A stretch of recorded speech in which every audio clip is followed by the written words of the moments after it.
Les doigts de Sofia dansaient sur le couvercle d'une petite boîte en bois, un rythme complexe et silencieux qui résonnait dans la salle de jeu autrement muette. Depuis sa forteresse technologique, Alessandro Moretti se pencha en avant, les yeux rivés sur le moniteur haute définition, le cœur martelant un rythme discordant contre ses côtes. Sur l'écran, son fils Léo, un garçon de 6 ans emmuré dans un silence traumatique depuis 2 ans, leva lentement la tête. Ses yeux, habituellement perdus, dans un vide inaccessible, se fixèrent non pas sur la femme, mais sur ses mains. Puis l'impossible se produisit, un miracle retransmis en streaming privé. La petite main de Léo se leva, et sur le sol en marbre poli à côté de lui, ses doigts répondirent. Ils tambourinèrent un rythme différent, une phrase dans un langage secret qu'Alessandro ne parvenait pas à déchiffrer. Le milliardaire, le gourou de la communication mondiale, sentit un frisson glacial le parcourir.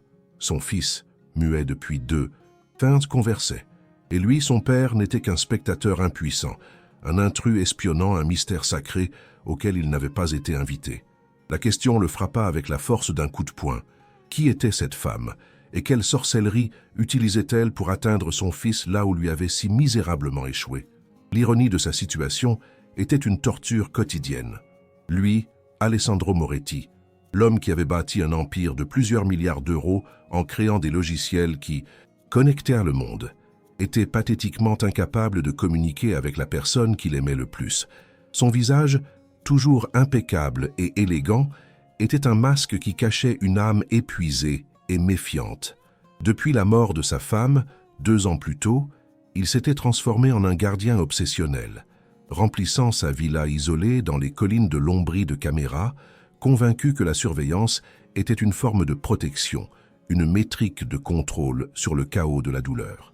Il avait traité le mutisme de son fils comme un bug dans le système, un problème technique à résoudre avec les meilleurs spécialistes, avec des thérapies de pointe, avec une technologie froide et invasive. Chaque échec l'avait rendu plus frustré, plus distant, le poussant à renforcer sa forteresse numérique, sans comprendre qu'il ne faisait que construire une prison plus sophistiquée autour de la solitude de Léo et de la sienne. Léo Moretti vivait dans un monde sans son, mais plein d'images. Le dernier mot qu'il avait entendu était le cri de sa mère avant de s'effondrer, vaincu par un anévrisme soudain. Depuis ce moment, il s'était réfugié dans un mutisme traumatique, un cocon de silence, pour se protéger d'un monde qui s'était révélé soudainement cruel et incompréhensible. Ses yeux, grands et expressifs, étaient devenus sa seule forme de communication, un langage fait d'ombres et de lumière que son père, perdu dans ses moniteurs et ses graphiques, ne savait plus lire. Il vivait dans une maison qui était un chef-d'œuvre d'architecture, mais pour lui ce n'était qu'une prison dorée, un labyrinthe de verre et d'acier où sa voix était piégée, un écho silencieux dans des pièces trop grandes et trop vides. Chaque nouveau spécialiste était un autre étranger qui tentait de forcer la serrure de son âme, le faisant se replier encore plus dans sa coquille. Sofia Rossi, la nouvelle et humble gouvernante, n'apportait avec elle ni diplôme ni technologie, mais un secret gravé dans son âme et dans ses mains.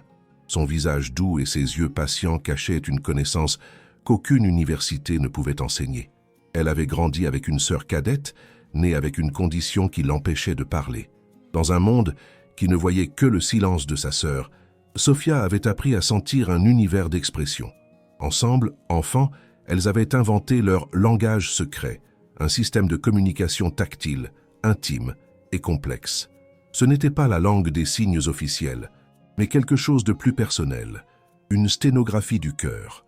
Elles avaient appris à parler, à travers le rythme des touchés, la pression des doigts, le dessin de lettres et de symboles sur la peau. Les mains de Sofia n'étaient pas seulement des mains qui nettoyaient, c'étaient des mains qui écoutaient, qui se souvenaient, qui savaient comment frapper doucement à la porte d'une âme verrouillée. C'était son don, une sagesse ancienne et profonde qui était sur le point de se heurter à l'ignorance moderne et stérile de son employeur. Dans les jours qui suivirent, l'obsession d'Alessandro changea de nature. Ce n'était plus la surveillance d'un gardien anxieux, mais l'espionnage fébrile d'un homme affamé de réponses. Il faisait semblant de travailler dans son bureau, mais ses yeux étaient rivés sur les moniteurs, suivant chaque interaction silencieuse entre Sofia et Léo. Il les voyait parler, pendant des heures, sans jamais échanger un mot. Parfois, ils étaient assis l'un en face de l'autre sur le tapis, leurs doigts battant des rythmes complexes dans un jeu de questions-réponses qui semblait avoir la fluidité d'une véritable conversation. D'autres fois, pendant que Sophia époussetait, Léo la suivait et lui touchait le bras, traçant des messages invisibles sur sa peau. Un après-midi, il les vit même rire. Sophia tambourina quelque chose de rapide sur sa boîte en bois et Léo répondit par un rythme tout aussi rapide, son petit corps secoué d'un soubresaut, silencieux, son visage illuminé d'un sourire radieux qu'Alessandro n'avait pas vu depuis 2 interminables années. Chaque interaction était un coup de poignard dans son cœur, un rappel cruel de son exclusion. Il était un étranger dans sa propre maison, le témoin impuissant d'un lien qu'il ne parvenait pas à comprendre. Le moment qui le brisa, qui fit voler en éclats sa carapace de contrôle, survint 1 semaine plus tard. C'était l'après-midi, la lumière dorée de l'Ombrie, le cœur vert de l'Italie, filtrait à travers les immenses baies vitrées, contrastant vivement avec l'obscurité qu'Alessandro ressentait à l'intérieur. Sophia et Léo étaient assis près l'un de l'autre sur le canapé. Depuis son poste, Alessandro zooma avec la caméra principale, le microphone directionnel au maximum, même s'il savait qu'il n'entendrait aucun son. Il vit Sophia prendre délicatement la main de Léo. Avec son index, avec une lenteur exaspérante, elle commença à dessiner, sur la petite paume ouverte, de l'enfant. Alessandro retint son souffle, ses yeux brûlants d'effort. Il reconnut les formes. Elle traçait des lettres. S, A, L, U, T. Simple. Un salut. Puis, il vit quelque chose qui lui glaça le sang et arrêta son cœur. Léo, avec un sérieux presque solennel, prit à son tour la main de Sophia, et avec son petit doigt, d'une écriture incertaine mais claire, il commença à répondre « J, E », puis un espace « T, A, I, M, E, je t'aime ». Alessandro, l'homme qui avait bâti un empire sur la transmission de messages, sentit son monde s'effondrer. Il assistait à la première véritable conversation de son fils en 2 ans, une déclaration d'amour, et non seulement il n'en faisait pas partie, mais il l'avait découverte en espionnant, comme un voleur, comme un étranger. Si cette découverte choquante et le langage secret entre un enfant et sa domestique vous ont captivé, laissez un « j'aime » pour nous faire savoir que vous êtes avec nous, et abonnez-vous à la chaîne. Nous sommes très proches de notre rêve de 1000 abonnés, et votre aide est essentielle pour continuer à raconter des histoires qui touchent le cœur. De quelle ville nous regardez-vous? Dites-le nous dans les commentaires. Le monde d'Alessandro s'était littéralement brisé en 1 million de pixels silencieux. L'image sur l'écran, la main de son fils écrivant « Je t'aime » sur la peau d'une domestique, n'était pas seulement une révélation. C'était un acte d'accusation, un verdict prononcé dans un langage que lui, le maître de la communication, ne pouvait comprendre. Une vague de froid lui remonta le long du dos, un froid qui n'avait rien à voir avec la climatisation de sa forteresse technologique. C'était le froid de l'exclusion totale, absolue. Pendant 2 ans, il avait tenté de forcer la serrure du silence de son fils avec les clés de la logique, de la science et de l'argent. Et maintenant, une humble femme, avec rien d'autre que ses mains et un secret ancien, avait simplement traversé les murs, le laissant dehors, seul, à espionner un miracle qui ne lui appartenait pas. Sa première réaction ne fut pas la joie pour son fils, mais une vague de jalousie si primale et intense qu'elle lui coupa le souffle. Comment osait-il? Comment son fils osait-il partager sa première conversation avec une étrangère? Et comment osait-elle, son employé, lui voler un moment qui aurait dû être le sien? Il éteignit le moniteur d'un geste sec et rageur. Le silence qui suivit fut presque pire que le bourdonnement des serveurs.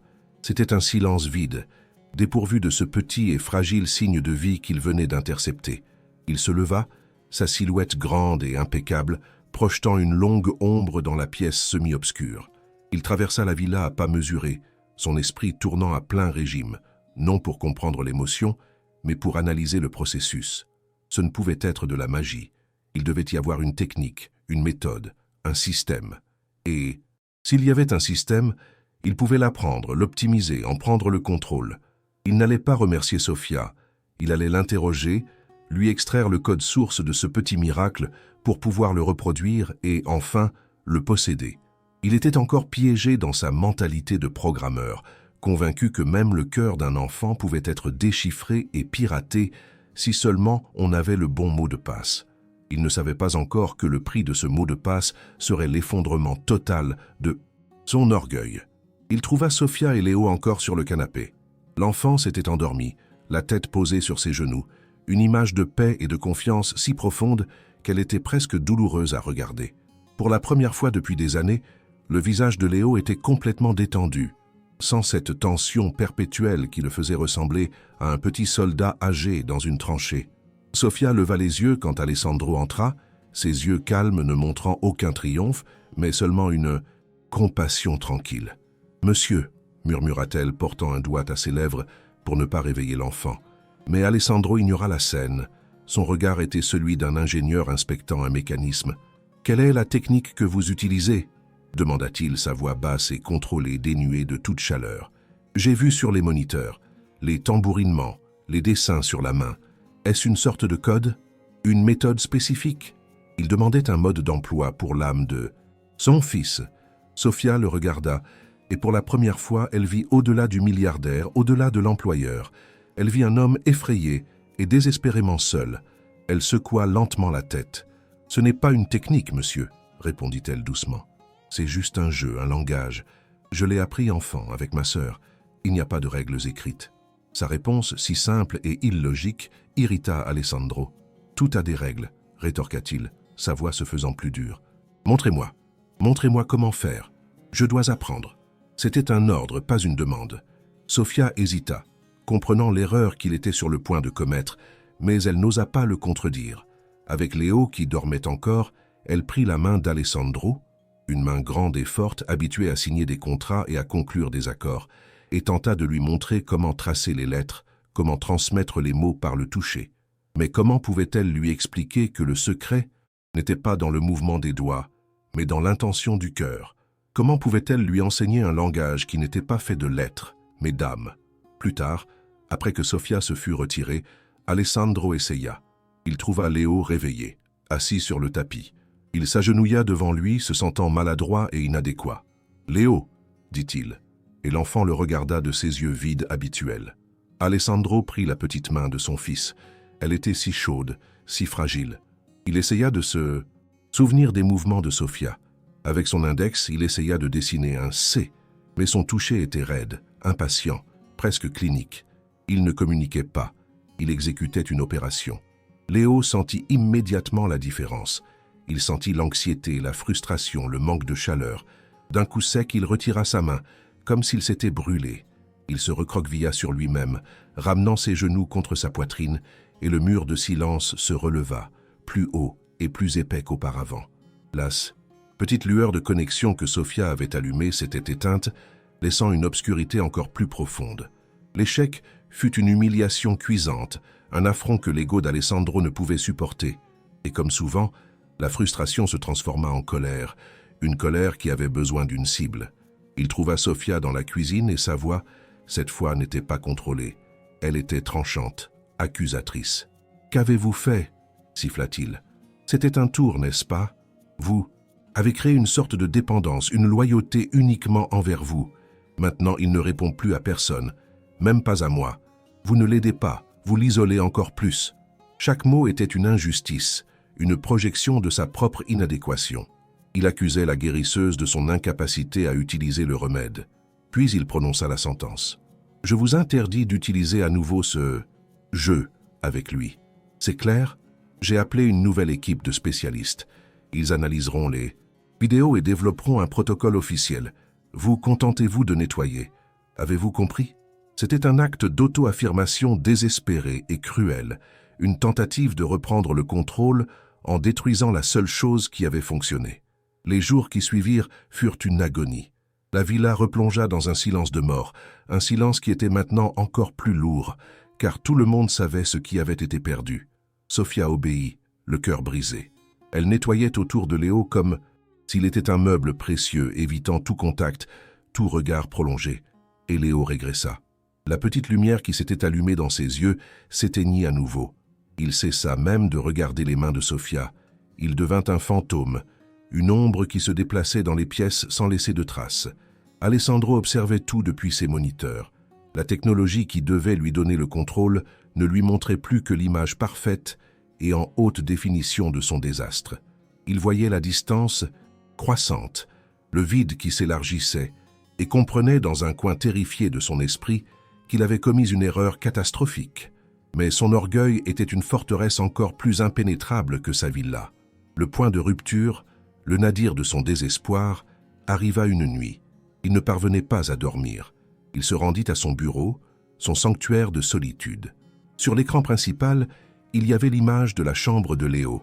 L'enfant dormait, mais c'était un sommeil agité, ses petites mains se contractant comme si elles cherchaient à quelque chose qui n'était pas là. Incapable de supporter cette vue, Alessandro ouvrit les fichiers vidéo sauvegardés. Il fit défiler les enregistrements jusqu'à trouver celui de la semaine précédente, et il le regarda. Il regarda la scène du « je t'aime » encore et encore. À chaque fois, c'était un coup de poignard. Il voyait la connexion, la paix, la joie silencieuse. Et puis, il regardait le flux en direct de la caméra de son fils. Le vide, l'agitation, la solitude. Le contraste était si brutal, si insupportable, que quelque chose en lui se brisa définitivement. Il leva les yeux de l'unique moniteur et observa le mur d'écran qui l'entourait, son empire de la communication, sa création, et il réalisa que tout cela n'était qu'un mensonge. Il avait connecté le monde, mais s'était déconnecté de sa propre vie. Ces caméras n'étaient pas des fenêtres, c'étaient des murs. Cette technologie n'était pas une solution, c'était une maladie. D'un geste qui lui demanda une force de volonté immense, il tendit la main vers la console principale, et d'un clic décidé, il éteignit tout. L'un après l'autre, les moniteurs s'assombrirent, engloutissant les images, les preuves, les mensonges. La pièce plongea dans une obscurité presque totale, rompue seulement par une fine bande de lune qui filtrait à travers la baie vitrée. Pour la première fois depuis des années, Alessandro était seul, sans la béquille de sa technologie, seul avec son échec et sa douleur. C'était le premier pas terrifiant vers la liberté.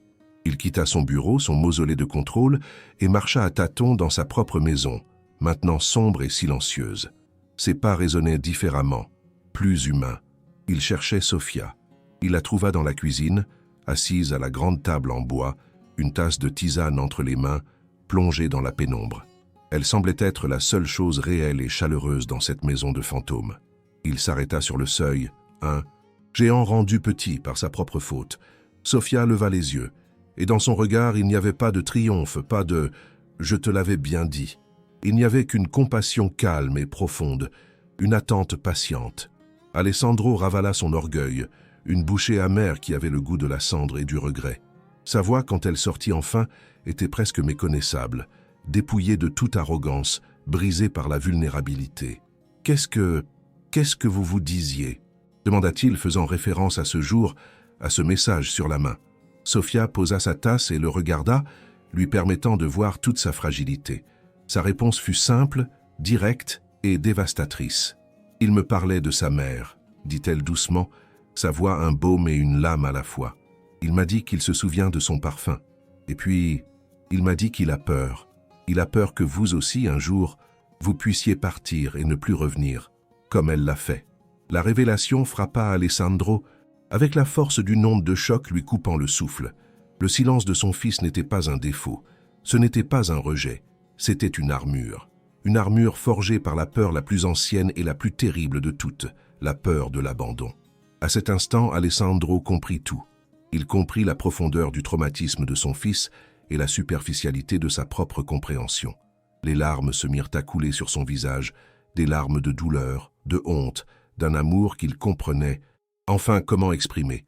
Il regarda Sofia, son seul espoir, son seul guide, et il prononça le mot le plus important de sa vie, le mot qui marquerait sa reddition et son salut. « Apprends-moi ». Le mot « apprends-moi » resta suspendu dans l'air calme de la cuisine, fragile mais puissant, un pont jeté par-dessus l'abîme d'incompréhension qui avait séparé Alessandro de son fils. Ce n'était pas seulement une demande d'instruction, c'était une confession, un aveu d'échec, un acte de reddition totale. L'homme qui avait bâti un empire sur la prétention de comprendre la communication demandait humblement à apprendre l'alphabet du cœur. Sofia le regarda, et dans ses yeux compatissants, il n'y avait pas de triomphe, mais un profond soulagement. Elle hocha lentement la tête, un geste simple qui scellait un pacte sacré. À cet instant, il n'était plus un employeur et une employée. Ils étaient deux alliés, unis par une mission commune, libérer une âme innocente de sa prison de silence. La leçon, la plus importante pour Alessandro, ne serait pas d'apprendre le langage secret, mais de désapprendre tout le reste. Son besoin de contrôle, sa dépendance à la technologie, son orgueil. La première leçon n'eut pas lieu avec les mains, mais par un acte symbolique. Le lendemain, Alessandro, guidé par Sofia, parcourut sa villa et, une par une, éteignit physiquement chaque caméra de surveillance.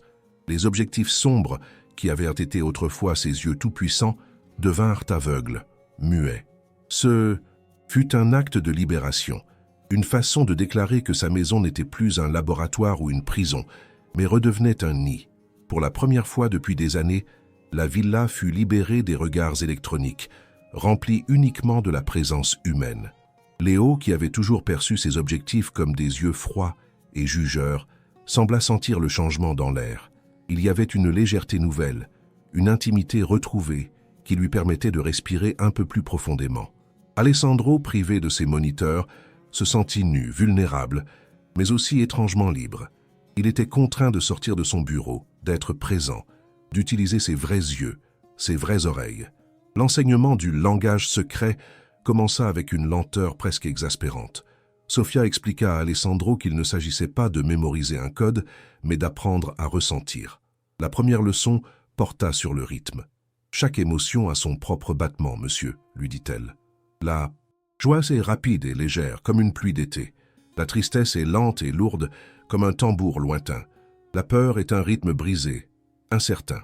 Pendant des jours, Alessandro s'exerça à tambouriner sur une table, essayant de traduire ses sentiments en un code rythmique, se sentant maladroit et ridicule. Mais lentement, il commença à comprendre. Il comprit qu'avant de pouvoir parler à son fils, il devait apprendre à écouter le rythme de son propre cœur, à donner un son à ses émotions, refoulées. Il apprenait à communiquer d'abord avec lui-même, une étape fondamentale qu'il avait sautée toute sa vie. Puis vinrent les lettres, le dessin sur la peau.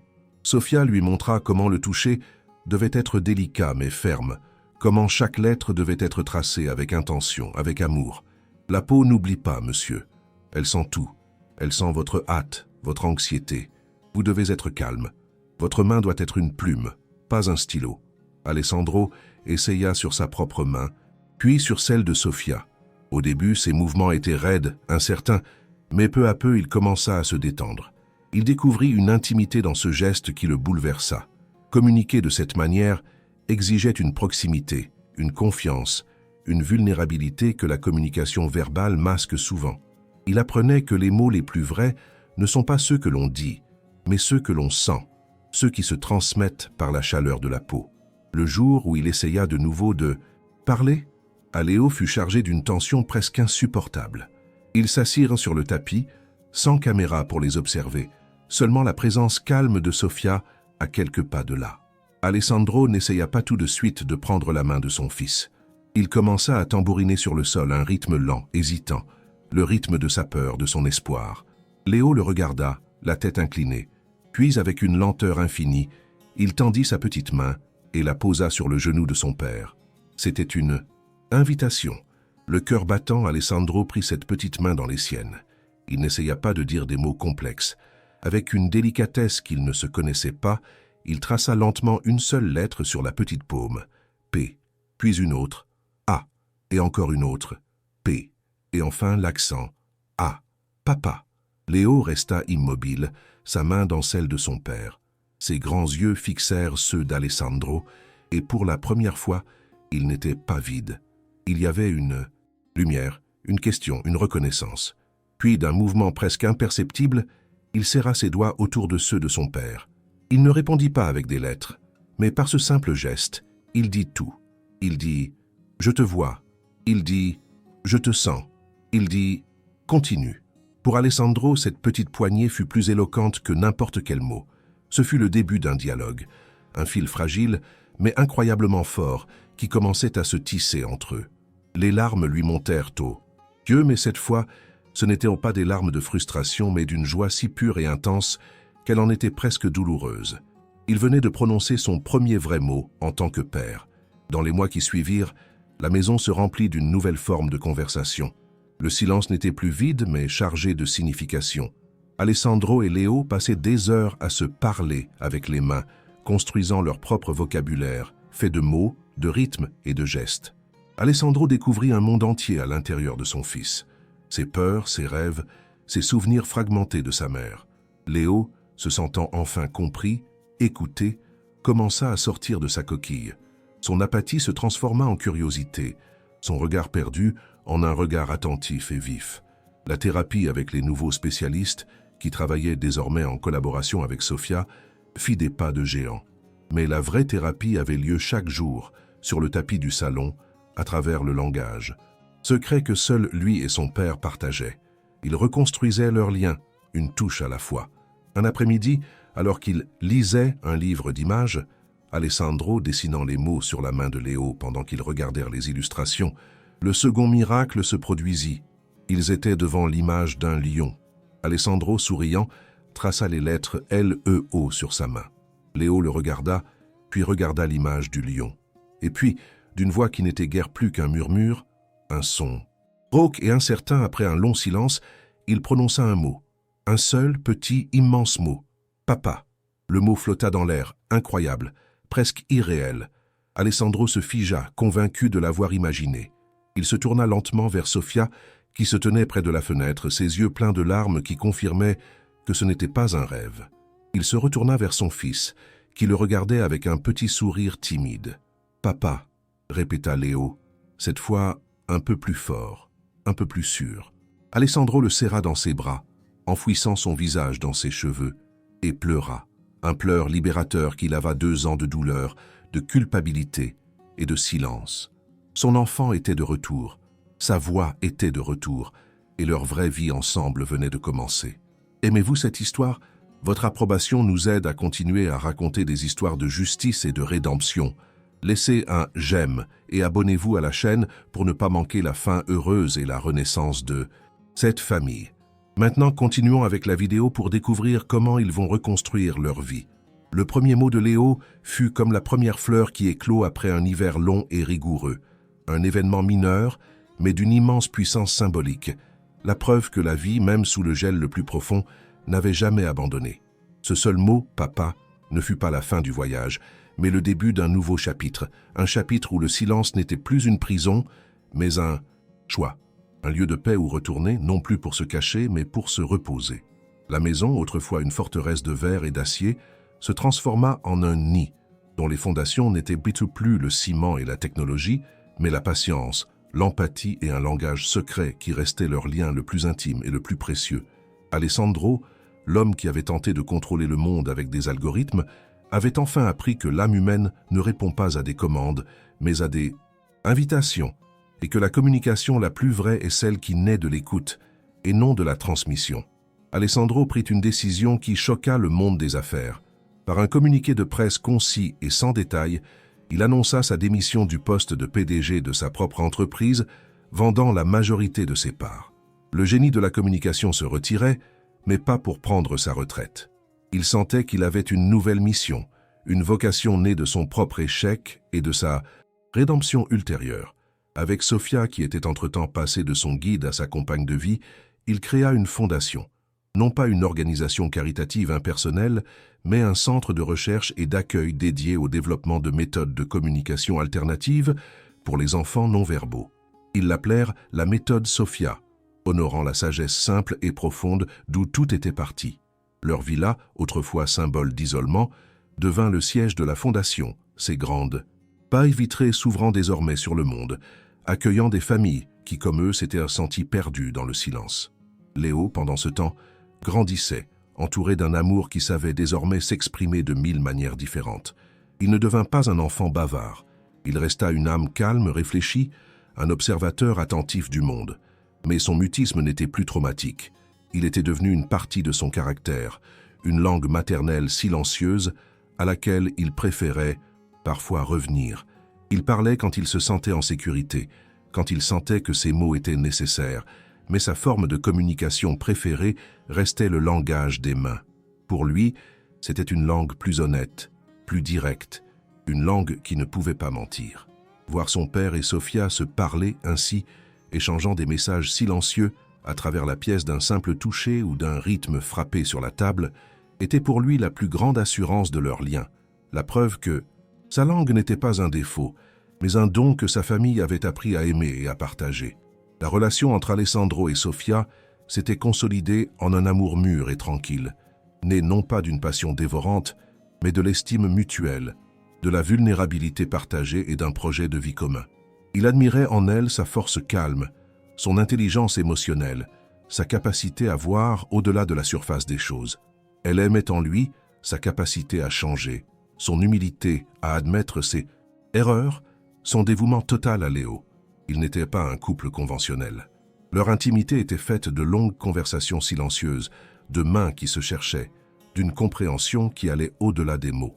Ils avaient trouvé un équilibre parfait, une harmonie où le son et le silence n'étaient pas des opposés, mais deux faces de la même médaille, deux manières différentes de dire « je t'aime ». 2 ans plus tard, la scène finale se déroule dans le jardin de la villa, maintenant transformé en un espace thérapeutique pour les enfants de la Fondation. Le soleil de l'Ombrie illumine les visages de dizaines d'enfants qui, avec leurs parents et des thérapeutes spécialisés, apprennent à communiquer par le rythme, le toucher, l'art. C'est un lieu rempli d'une joie presque silencieuse, une joie qui n'a pas besoin d'être criée pour être perçue. Au centre du jardin, assis sur un banc en bois, se trouvent Alessandro, Sofia et Léo, qui a maintenant 8 ans. Ils lisent un livre, mais pas de manière traditionnelle. Léo tient le livre, tandis qu'Alessandro et Sofia, un de chaque côté, lui racontent l'histoire en dessinant les mots sur ses mains. Léo rit, un rire silencieux qui secoue ses épaules. Puis, il prend les mains de ses parents, une pour chacun, et les unit. De ses petits doigts, il commence à tracer un message qui s'étend sur leurs 2 peaux, un pont entre eux. Il dessine les lettres F-A-M-I-L-L-E. Alessandro et Sofia se regardent par-dessus la tête de l'enfant, leurs yeux se rencontrant dans un regard plein d'amour et de gratitude pour le long et difficile voyage qui les a menés jusqu'ici.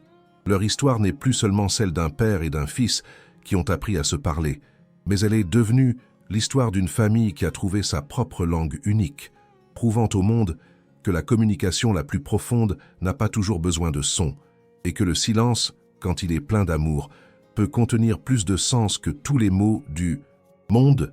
La véritable technologie qui connecte les êtres humains n'est pas numérique, mais c'est l'empathie, la patience et le courage d'apprendre le langage silencieux du cœur d'une autre personne. Alessandro, le génie du logiciel, avait enfin découvert le matériel le plus important de tous, le contact humain.